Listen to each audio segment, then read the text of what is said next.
Something that is a must-have in my garden is certainly lettuce. Winter suits it, and we can grow different varieties. Depending on the conditions in which it is grown, its cultivation can be quite simple or very complicated. On our channel, we have already shared with you tips on growing lettuce, so you can look for them. It is very important not to make certain mistakes in order to make the cultivation as successful as possible. This is exactly the topic of today's video. If at the end you still have some questions, write to us in the comments. Of course, share your experiences or some tricks you use in growing it. We're certainly always glad to hear your experiences when you share with us what else you grow in your garden so we know in which direction to go, including our next videos. Winter lettuce appeared on the market earlier this year thanks to the unusually warm weather during September and October. On the market, you can already find lettuce from a closed space, that is, from a greenhouse. But also the lettuce that is grown outside in the garden is not falling back behind. The air temperatures were ideal for its ripe growth and development, and the cooling that occurred should not have much of an effect on the growth rate, as too low temperatures are not predicted. If you're buying seeds you don't have your own, you should look at the back of the package where you have all the information about the time when this precise lettuce should be sown, in the winter or in the summer. The next thing we should pay most attention to is the cultivation when it comes to sowing and transplanting. More attention can be paid to cultivation when it comes to sowing and transplanting. You can sow it in containers with separate compartments, which greatly facilitates transplanting. In this case, it is also easier for the plant to root in the soil and continue its further development. You can also sow them in big styrofoam containers or crates, and then when you pull them out of the ground, the roots will be with little soil and the rooting itself will take longer. Of course, there is also the method of direct sowing into the soil. You can do this by sowing the seeds at a certain distance, or you can just scatter the seeds and after germination, pull some lettuce out to make rows. The pulled plants you can transplant to the desired place and arrange them in beds. After transplanting, it is important to water the plants well and continue to water them as needed. It is best to do this when you notice that the soil around the plant has slightly dried out. Never water the lettuce over the leaves, as this will encourage the development of fungi and diseases. The temperatures in the greenhouses are also favorable, and if you add ideal humidity conditions to this, it is very likely that some kind of disease will occur. When it comes to growing in greenhouses, when daytime temperatures are above zero, it is necessary to open and ventilate the greenhouses. This is very important in order to change the air and reduce new moisture. Also, the inner side of the nylon will dry and condensation will not drip on the plants. This is also not good because such a situation can cause the appearance of disease too.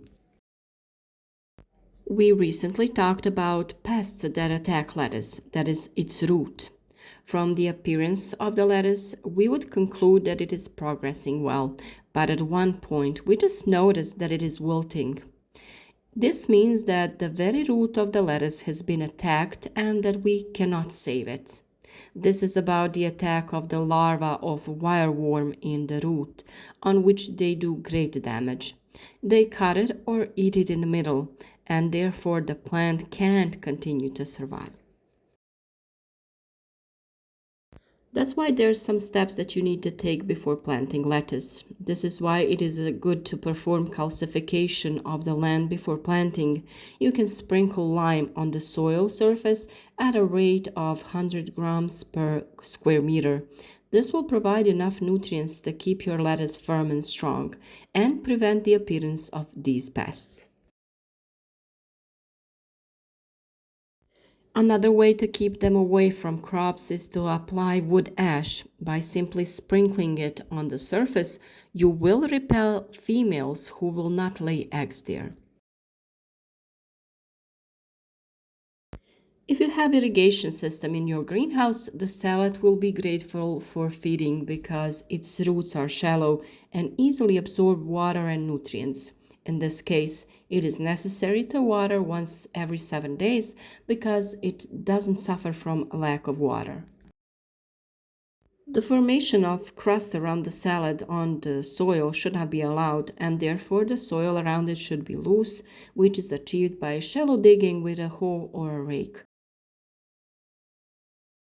Also, attention should be paid to weeds because lettuce doesn't tolerate competition for nutrients. Lettuce that is grown during autumn and winter in greenhouses is not complicated for organic production and protection. It is a mistake to use fungicides because they are not necessary. The biggest enemy is excessive moisture, which causes yellowing of the leaves, especially the first ones, down to the ground. You can prevent rotting by removing the lower leaves that touch the ground.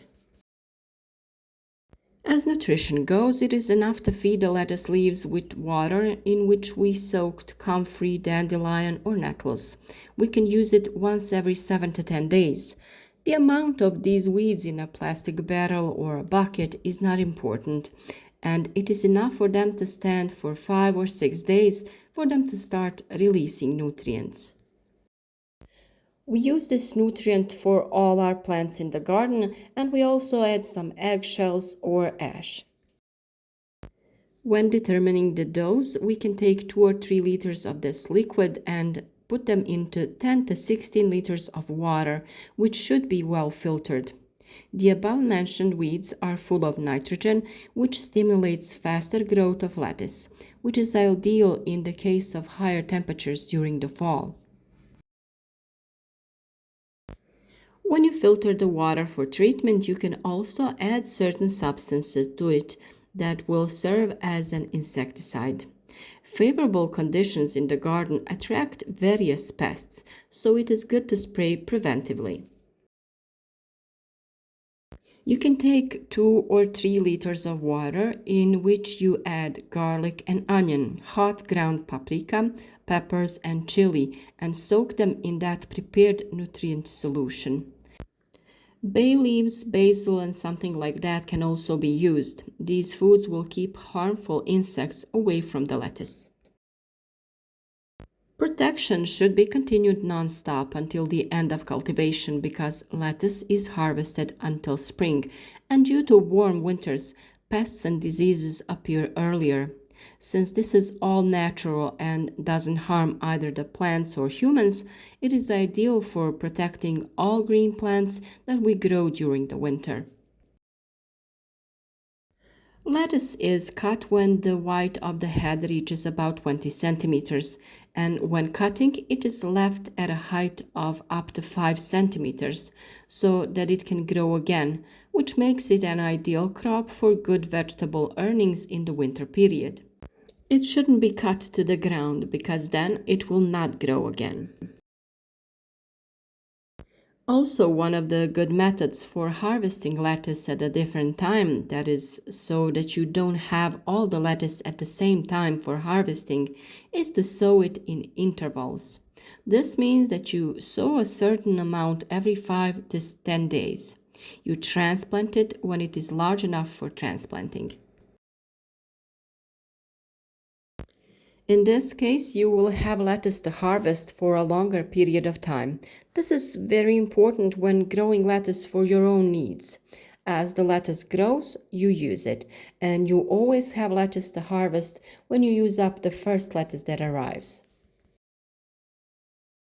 So this is all I had to say about lettuce for today, and I hope you found this video useful and that you will support our effort and work to share our growing experience. Leave a like below the video and let me know in the comments what is your experience. Do you have some advice? Or just tell us that you are here and following our advice. Share this video with your friends on social media so that others can benefit from our advice too. Until next video, happy gardening!